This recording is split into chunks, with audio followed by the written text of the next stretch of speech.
Hey, what's going on, everyone? Caleb here. Recently, I published a video concluding the Backrooms Entities Iceberg, and the last entity on that video was the Children of the Empyrean Sea, the most powerful entity in the Backrooms. Now, I touched on them very briefly, and I didn't really summarize because there was just so much about them. Not only in terms of power and what they're capable of, but also their history, their description. There's more than one. It's not just one entity. It's kind of a whole race. And so I figured I might as well just make a whole separate video just on them because of how interesting and cool they are. So that's what this is. Now we're going to start this at the beginning, or at least at the beginning when the Meg discovered the Empyreans. Now, they discovered them on level 94 in kind of a sub-location, I guess you would say, known as the temple or the main hall here.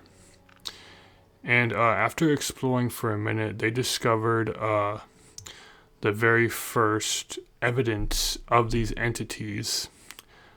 The data expunged right here is speaking of the children of the Empyrean Sea.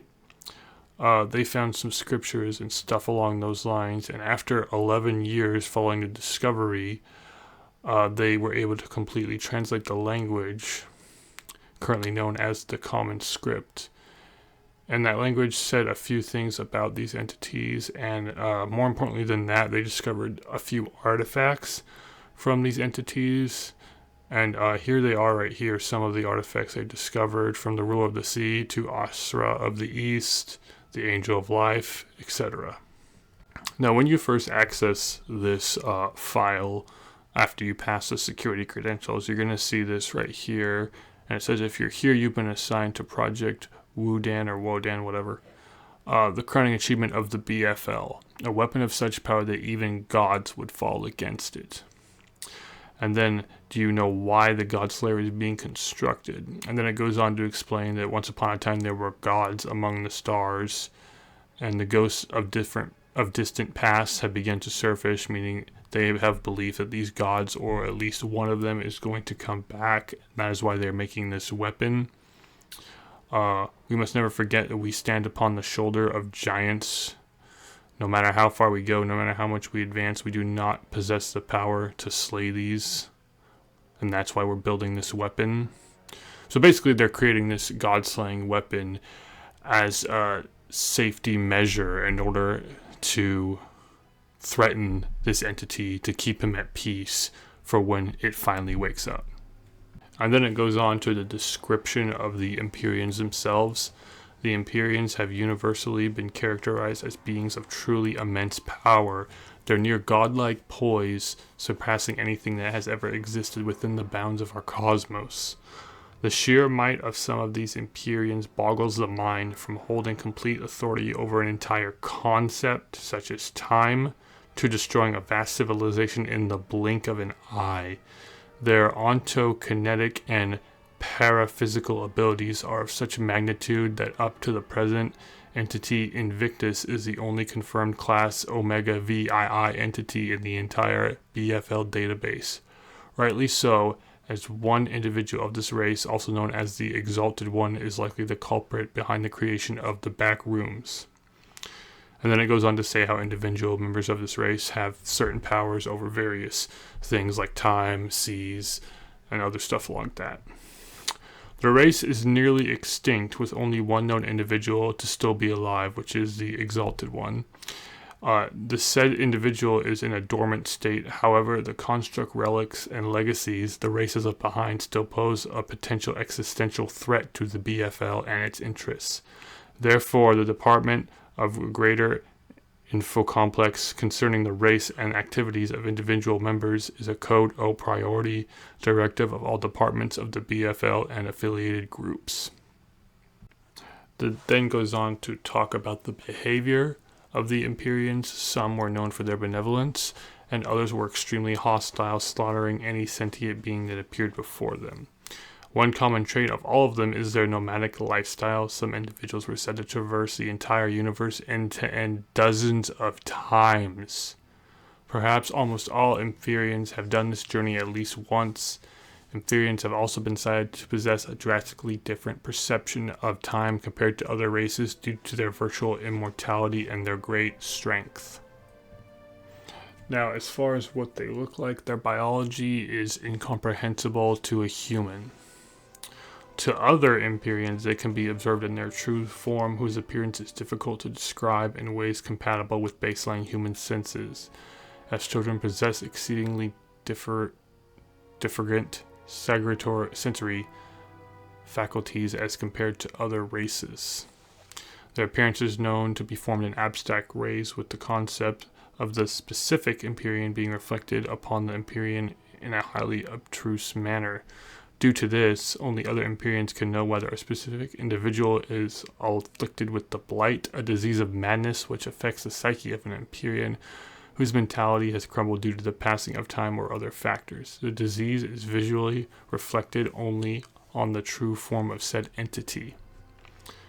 To humanoid races like us, they are observed in the humanoid form, with the only variations being size, proportion, and number of appendages on the body.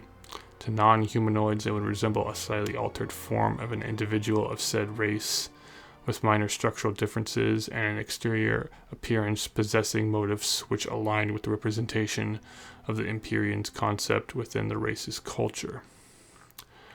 So these guys, I don't know if we don't have the intelligence exactly to truly understand what they look like, but as we go further down, you'll see to humanoid races, they are observed in a humanoid form. You will see all the photos of these known Empyreans are in somewhat of a humanoid form. They're no cosmic, gas cloud of death, anything like that. Now, these entities, being as powerful as they are, they're capable of doing a lot of things. Some of that is listed here. Unbelievable destructive capability, sufficient to allow the complete and utter devastation of an entire supercluster, hundreds of thousands of galaxies, along with the empty and different dimensional space contained within. Reality manipulation, involving the manifestation of higher dimensional spaces, each exceeding the size of several planets at minimum.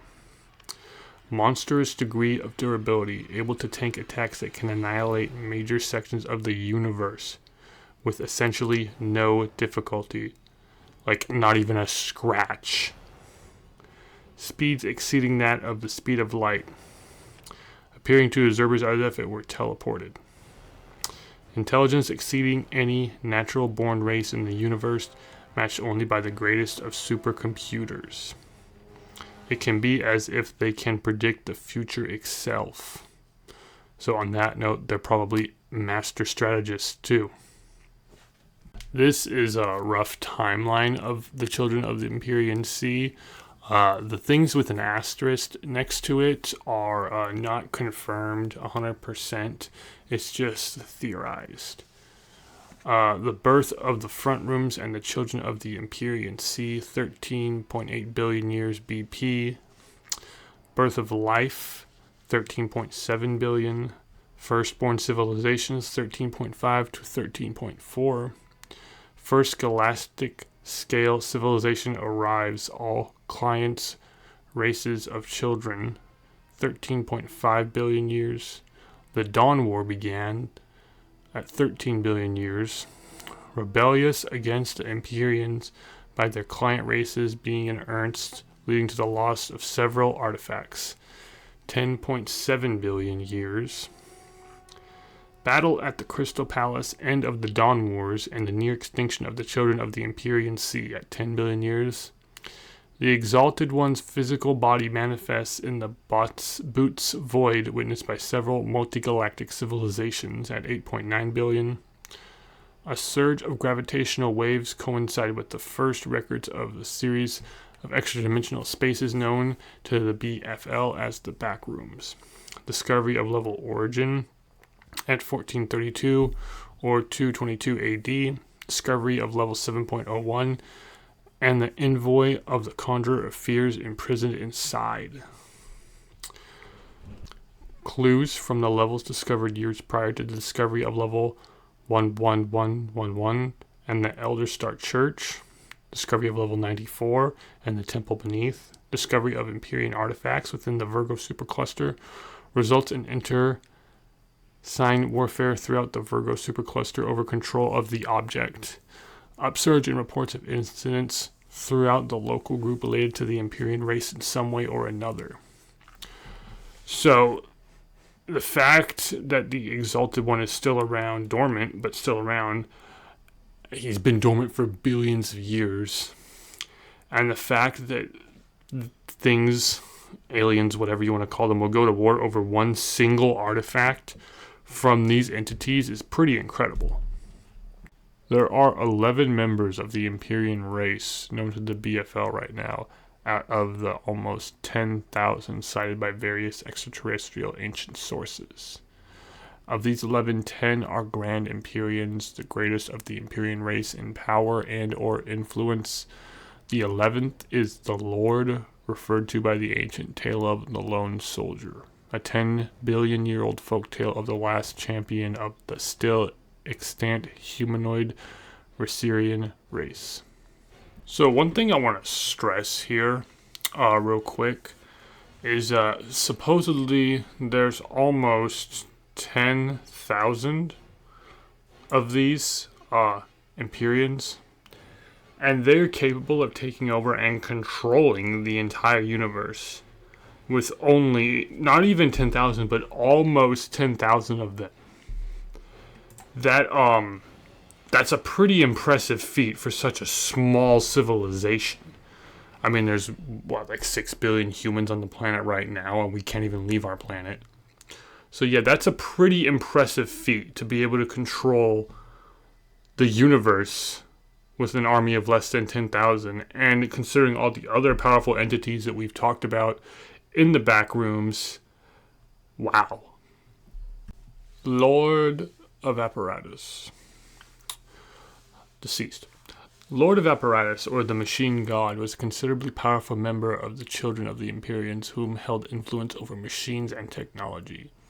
With his client races generally assuming cyborg or complete artificial forms, this Empyrean was one of the strongest members of his race, only exceeded by the Grand Empyrean in might, or the Grand Empyreans, Little other information is known concerning this entity's capability and client races, except for his subjugation and subsequent defeat at the hands of the Rosarian race, who were client races of the entity approximately 12 billion to 10 billion years ago.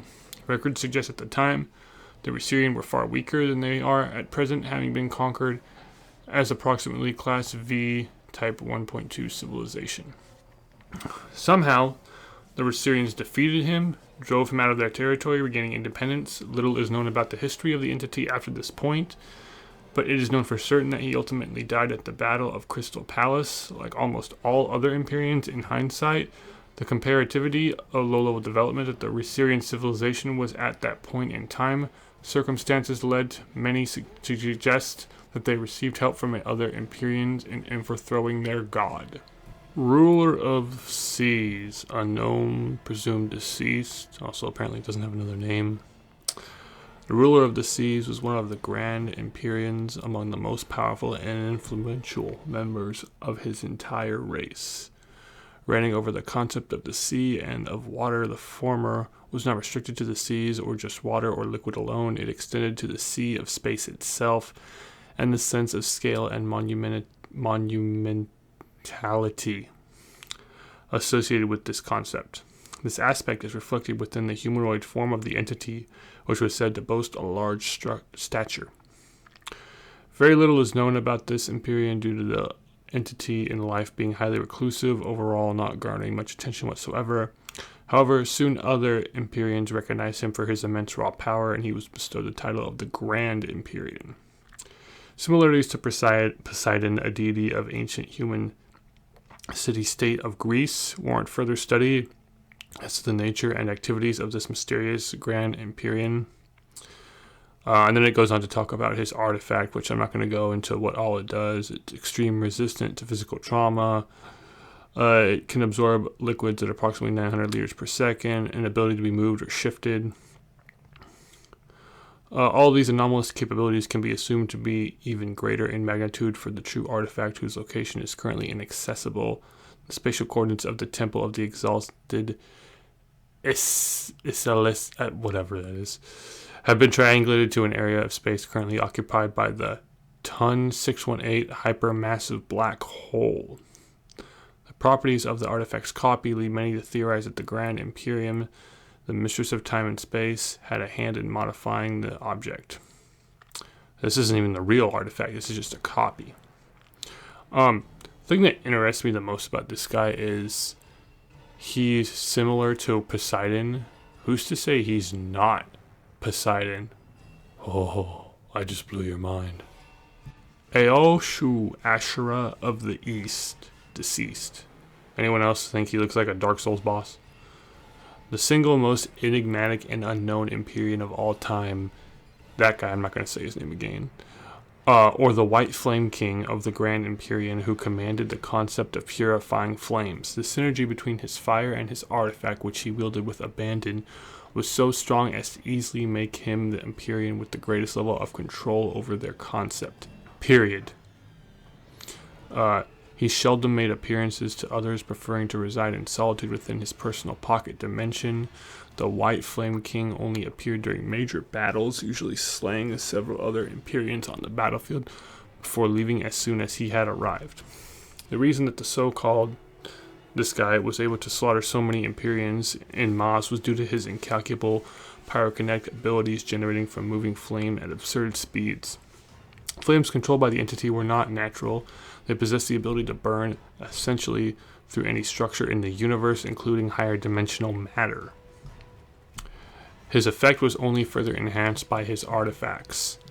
Assuming the shape of a glowing slate of unknown material, the artifact is said to transform into 4 different modes: the Sword of Hellfire, the Solar Morning Star, the Lance of Eternal Burning, and the Bow of White Flames.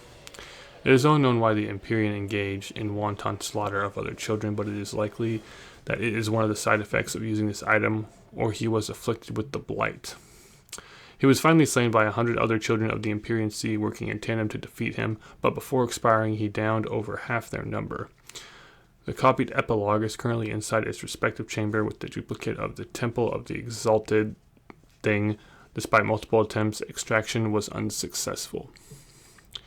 So, along with this entity being incredibly potent with firebending and fire stuff and that like, he's also capable of accessing his own pocket dimension. And if you don't know what that is, then it's basically your own private little world. Like you can get, you can get your own room and you can soundproof it, everything like that. But take that to the next level. You're in your own dimension. And assumably, he could control anything that happens in that dimension. So if he gets seriously hurt in battle, he can just escape to his dimension, presumably, heal up, recover, and then go back into battle. So yeah, that's pretty cool. Ignoring all the fire stuff, just him being able to do that is extremely impressive, and it puts him at a level just above everything else in the Backrooms. Just that alone. Angel of Life, deceased. The following profile is written by the head priest of the Elder Star Church. It's written by the head person. The Angel of Life, or the Life-Bringer, was a frighteningly powerful yet benevolent force throughout the universe. An outlier among Empyreans, her sole motive and to nurture and propagate life. Devoid of all negative destructive powers, she took it upon herself to be a champion for mortal races, a lone lighthouse above a sea of insanity which had gradually spread amongst the children. She possessed the ability to heal and create life forms of all types, an architect for the vast biological complex which has led the current number of trillions of highly diverse races, all whom walk among the stars today, including humanity. Her artifact is a holy scepter of vitality, a magic staff-like object which allows her to better channel her powers to facilitate the spread of life. A luster of moonlight coats the object, which only allows itself to be held by one with a pure heart. Alas, she died in a blaze of glory at the end battle of the Crystal Palace, dying for the future of our own races. We must never forget her sacrifice and carry out the ancestors' will in her stead. For life, fickle as it is also a thing of wonder. Conjurer of Fears. a known presumed deceased. The Conjurer of Fears, or the Bane, was one of the great Empyreans and one of the most hostile Empyreans to all types of mortal races, frequently going out of its way to hunt them down. The Conjurer commands the concept of fear as a whole, and consequently knows the fears of every being in the universe and is capable of giving life to any of those fears. Aptly tilted, the Bane, this Empyrean, can destroy the very essence of a sentient being through appearing in dreams, nightmares, and hallucinations. In doing so, the Conjurer gains more power and can hunt a larger number of prey at once, up to and including other Empyreans. An unusual trait of the Conjurer is its usage of puppets, artificial bodies which it controls in order to interact with the greater universe. This is due to the fact that if any mortal lays eyes on the Conjurer's main body, they will die from a sensory overload. That's kind of how it was saying earlier, how we can't comprehend these entities, what they actually look like. This would make harvesting prey much more difficult, so instead the Bane uses this method. The Empyrean only appears as its primary body when fighting other Empyreans. The Conjurer of Fear's artifact is the Orb of Trepidation, a sphere-like crystal of strong mimetic power which manifests and generates the victim's worst fear into reality. Given that the user knows said fear in the Conjurer's hands, this is an extremely powerful weapon against any entity, except entities which possess no fears. However, these types of emotional devoid entities are far and few between. The Conjurer claimed over several dozen souls of Empyreans throughout his life. The Conjurer evidently sent nearly all his puppets and his true body to the Battle of the Crystal Palace, and so it is believed that he was killed during the fight. Records support this, as all the puppets belonging to the Bane outside the battlefield simultaneously deactivated during the battle. Post-mortem, it was discovered that he was afflicted with the Blight, explaining his overly hostile nature. So, really the only thing that could stand against this entity is entities that don't have fear, and so I guess robots, in a sense, could stand against this, or other entities that are smart enough to know, hey, this fear he's showing me is all fake. Emperor of Dominion, deceased. The Emperor of Dominion, Tyrant God, or the Cardinal, was the Grand Empyrean who presided over the concept of control and one's dominion. This Empyrean often worked from the shadows, turning mortals of client races against their ruler children and towards his side, amassing a formidable armada of thousands of client races. What made this possible was his power to solicit supreme loyalty from any being whom he was more powerful than. Being a Grand Empyrean, he utilized his power to the fullest, even subjugating dozens of his fellow Empyreans, and only unleashing his hidden forces during the climax of the Dawn Wars. In his humanoid form, he appears to be a towering star-sized shadowy figure wearing countless golden ornaments and giving an unshakable feeling of majesty to whoever saw him. A strategic genius of universal magnitude, he manipulated the flow and tide of the greater Dawn Wars, and concealing his full strength until the last moment. However, his plans were foiled by another Empyrean, the Grand Empyrean of War. He was slain in single combat against this foe, and his minions were quickly finished off after his demise. The Empyrean of Dominion and his allies accounted for about 10% of the entire strength of the archaic universe, a testament to his wit and ability. Alas, his feud with one Empyrean too strong led to his untimely death. Even gods can fall to a sleight of hand. His artifact, the Staff of Domination, assumes the form of a thick steel rod able to influence and sway beings in an unspecified radius to the holder's will. The copy of this item inside the duplicate Temple of the Exalted Thing was obtained by the Proto-BFL forces on July 3rd, 2184. Since then, it has been stored securely within the BFL main vault at level 1. Additional details are hard to discern due to an repulsive force generated by the artifact pushing away all but the owner. Recently, it has been incorporated into Project Wudan. Mistress of Time and Space, deceased, body reanimated.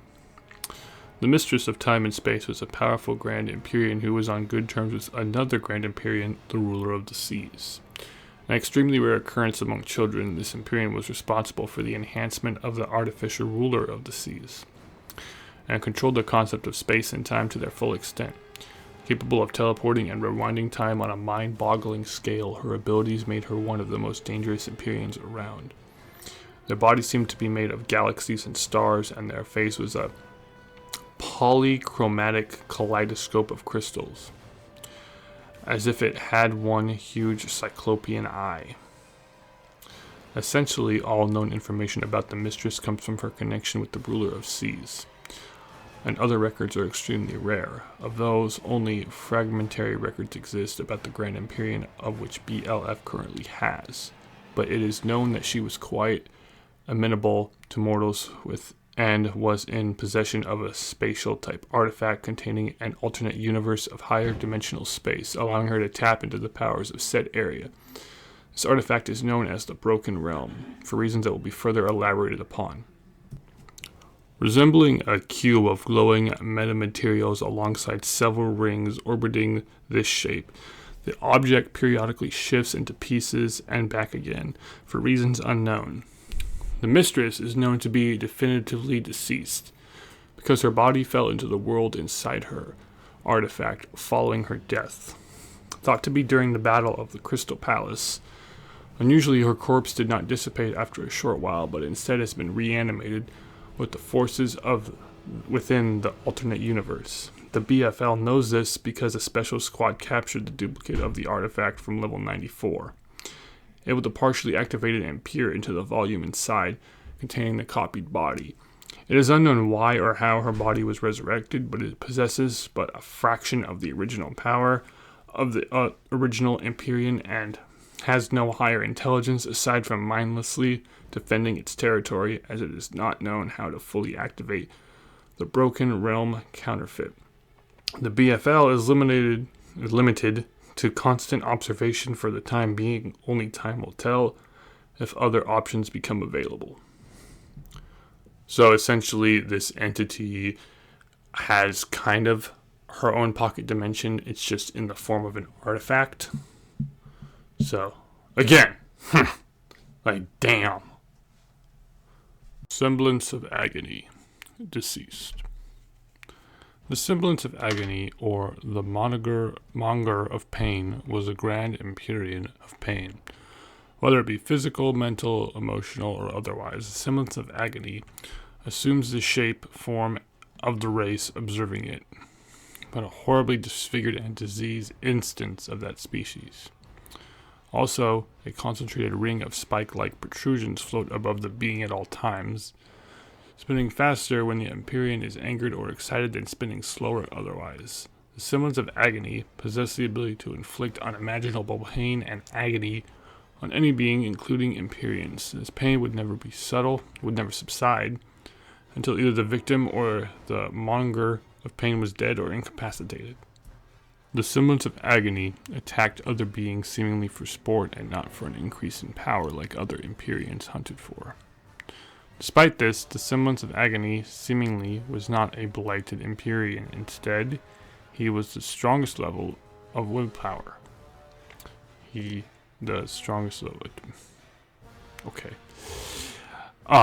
Nearly every entity in the cosmos. The Empyrean felt the same degree of pain he could inflict on others, constantly a soul-shattering, mind-searing pain that would never cease. His artifact, the Jawbreaker, not the candy, is an unknown item presumably formed from a higher dimensional fractal pattern, with powers relating to the concepts of pain. The reason why the Monger of Pain's artifact is so mysterious is because it was the only artifact copy missing from the temple. Whether this is because the original artifact is missing or because something or someone stole it after the Carnifex generation, the BFL has no clue. Similar to the Mistress of Time and Space, records possessed by the BFL concerning the semblance of agony are almost non-existent, so acquiring further information about this malevolent Grand Empyrean is a high priority. It can't be that high priority since he's dead, so yeah. Harbinger of War, status unknown. The Harbinger of War, or the God of Carnage, is a grand Empyrean who wields the concept of war itself. During the Dawn Wars, this Empyrean soared in power, reaching such heights as to outstrip all Empyreans save the 2,000 cosmic twins of existence. The Harbinger of War exulted in blood and violence, killing whoever, whenever, and wherever he pleased. The Harbinger was something of a wild card during the Dawn Wars. He slayed over 500 Empyreans on his own, including the Empyrean of Domination. And another Grand Empyrean, the God of Carnage, excelled in combat, carving a swath of utter devastation wherever he strode. Again, records are rare concerning the details, but the Harbinger was essentially opposed to all parties involved during any conflicts he chose to join. This artifact of the Grand Empyrean is the Bloodied Arsenal, a metallic device of sorts which could form unbreakable armor, powerful weapons, and even entire armies of warriors throughout magical means. A copy of this artifact still resides within level 94, but the BLF has currently been unable to awaken it, even partially awaken it. The Harbinger was most likely killed in the action at the end of the Battle of the Crystal Palace, as he since never appeared again. In case you forgot, like I forgot, this is the Emperor of Dominion. He's the one, his allies accounted for about 10% of the entire strength of the archaic universe. And yeah.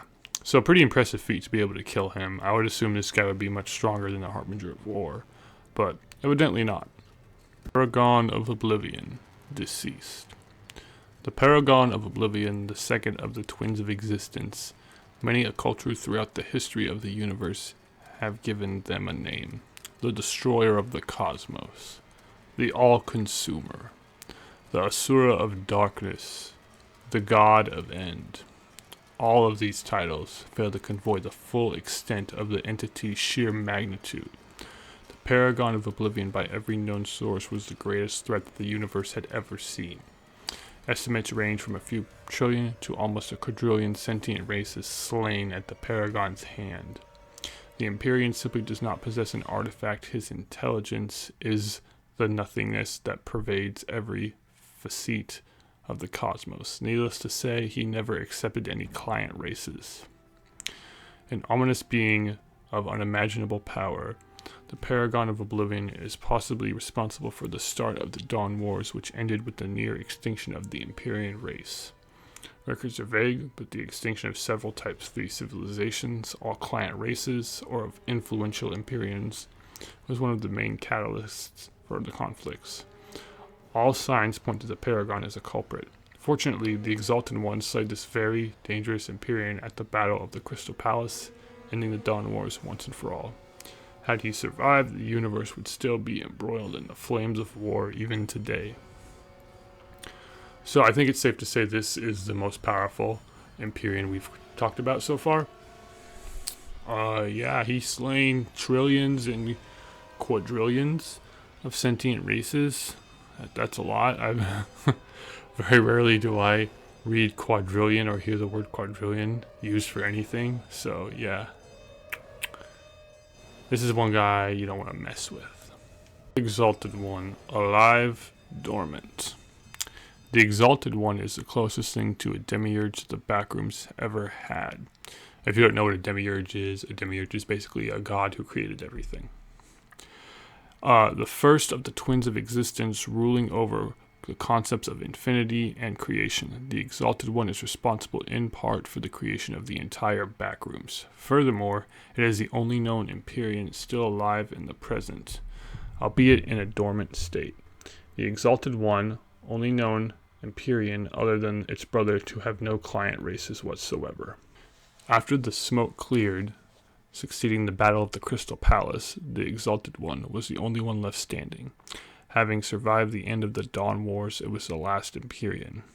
After a meditation of almost 1 billion years within the boat's void, the Exalted One burst forth with power, and begun the creation of proto-backrooms. It is claimed after his first attempt level origin, he decided to not handcraft every single level, but instead to leave it to the races of the universe to shape out in their dreams.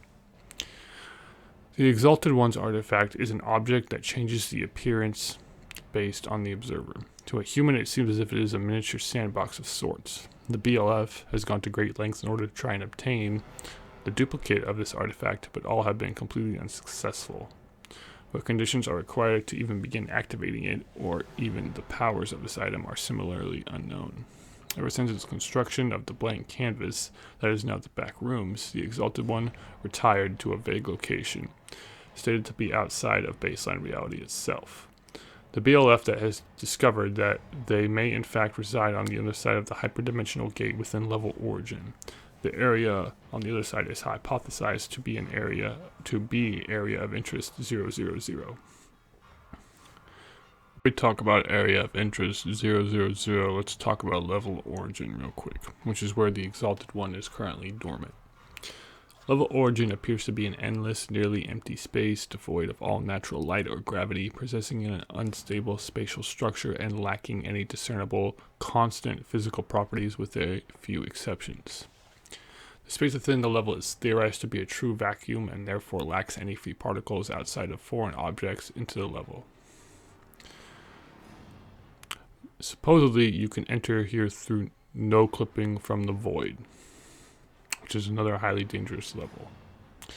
The space of level origin is extremely volatile, with frequent manifestations and demanifestations of objects into and out of the level. The objects will remain in the level before being no-clipped out, usually at random areas of the Backrooms, or usually 2 random areas of the Backrooms. So, my theory on this level is the Exalted One may be dormant, but I think he's awake enough to control this level, and that's why stuff is coming and going constantly, including wanderers and entities. And he's trying, I guess, to stay hidden and to stay dormant in a sense. I doubt this was the first level. It may have been the first level. Excuse me. It may have been the first level he created, assuming that he created the Backrooms, which is my theory. Based on how powerful the children are and how powerful the Exalted One is, my theory is that he created the Backrooms, the front rooms, and everything else that we know now. So this could have been his first level of the Backrooms. It's kind of tough to say, but I believe that he is here pretending to be dormant and controlling everything that comes and goes within this space. Area of interest 000. Area of interest 000, better known as the Empyrean Sea, is an 11-dimensional infinite space which is theorized to be the birthplace of the children of the Empyrean Sea. If you don't know what that means about the dimensional space, basically it theorized that there are 11 dimensions right now, and yeah, that's pretty much all you need to know. Experiments playing with dimensional planes resulted in the discovery of this space, which is evidently a cosmic medium where lesser dimensional volumes reside. Further studies concerning this enigmatic region reveal that this is a cosmic continuum envelops essentially all of known existence, including the Backrooms, the front rooms, and all pocket universes, which are positioned at different elevations within the 10 spatial dimensions making up area of interest 000. This top paragraph right here, this basically just talks about how the Exalted One created the Backrooms, the front rooms, etc., and how the sea where the children were found connects to all that because the Exalted One created it. The continent was restructured in such a way that sentient races such as humanity would have their corresponding area of the Backrooms be shaped by the collective consciousness of said race, the Exalted One. This explains much of the eerily familiar appearances of many levels and provides much insight as to the appearance and form of extraterrestrial backroom clusters. Due to the higher dimensional nature of the children of the Empyrean Sea, many prominent scientists and scholars from a large number of races have postulated that the Empyrean Sea may be the true birthplace of the children themselves. Why no Empyrean has ever made mention of it, even in passing, is unknown, but it suggested there was more to this than meets the eye. My guess would simply be that because they're so old, they're, billions of years old, it seems that all of these immortal entities kind of have the same mindset and stuff like this. Typically the first thing a person like me or you would ask them is, where did you come from? Oh, I came from a land far away, or something vague like that. They don't want to tell. So yeah, this probably is where they came from. All right, let's talk about Project Wodan real quick. or the Wave Function Ordnance Derived Application Network, is a weapons platform developed by the BFL in order to provide humanity a reliable defense against extremely potent entities, very powerful entities. Namely, the near godlike race known as the Children of the Empyreans. See, although the species has proven to be almost completely extinct, when dealing with their beings, it is advised that we still have a powerful ass weapon to use against them, basically. It then goes on to talk about what the initiative's plan is, their goals. Goal 1, acquire specific materials required for long-term surface level activation. Goal 2, incorporating all 3 copied artifacts into a greater mechanism. Goal 3, finding and creating a source of energy capable of powering this theoretical mechanism. Goal 4, developing and maintaining, accurately directing such a mechanism at a moving target, potentially light years away. Goal 5, securing this mechanism in an adequately secure location in order to prevent theft or sabotage. And Goal 6, constructing an automated system capable of correctly operating this weapon in times of need without the need of human intervention. And then it goes on for a status update of how they're doing. Goal 1, they're about 93% complete. Goal 2, they're about 7. Goal 3 will be completed in 71 years. Goal 4, they're about 10% done. And Goal 5 will be done in 421 years. And Goal 6 will take 229 years. If you ask me, even if they make this weapon, it's not going to do anything. I mean, whether you use it on the Exalted one, maybe if you use it on one of the weaker Empyreans, it might hurt them. But like, remember what these guys are capable of. Remember what we talked about earlier. Like, they can just blink, and that weapon won't even exist anymore. So yeah, I think humanity's just wasting their time in a sense. Sorry to say. Now the last thing on this page is a hidden message, and I'm not going to read it word for word, but basically it's kind of these followers chanting in a sense. And it ends with saying, the Exalted One was not the only survivor. As we have come to know, the Paragon of Oblivion still lives. And then the Paragon of Oblivion himself talks. Silence. Your defenses are nothing to my strikes. Your armor is like paper. Your weapons are like pebbles. Your strategies are fleeting and pathetic. Despite this, you persist in an utterly futile resistance. No matter where I am, though, there will be nothing and no one left to regret it. My siblings all took the wrong approach to the task, for it is not through pain, fear, or bloodshed that truly brings despair. Only nothingness, true nothingness, can suffice. This is my decree, for I am the Paragon of Oblivion. The entire cosmos shall shudder, for I have returned. In case you forgot, this gun is the Paragon of Oblivion, the one who took out 1 trillion to almost 1 quadrillion sentient races. An ominous being of unimaginable power. He is possibly responsible for the start of the Dawn Wars, which was a war that pretty much exterminated this powerful ass race. So if this guy's back, that's bad news, man. My opinion is the only chance we have is to get this guy out of dormancy and have the two of them fight, and then just record it and upload it to YouTube or live stream it, and yeah, we're all fucked. Anyways, guys, that's the Children of the Empyrean. Incredibly powerful entities, incredibly interesting entities. Definitely my favorite entity in the Backrooms, and probably the most powerful, I'd say, by a landslide. There is also a tale that goes with them, and then there is another page where it talks about the canon of the Empyreans. Feel free to look at those if you want. I didn't bother putting them on this video because I didn't think it was really necessary. But anyways, yeah, that's the end of this video. If you guys enjoyed this video, feel free to hit the thumbs up down below. I may make more videos like this on Backroom entities if it intrigues me, if I think they're worthy of making a video, so to speak. But yeah, anyways, guys, that's the end. I hope you have a great day, and thank you for watching.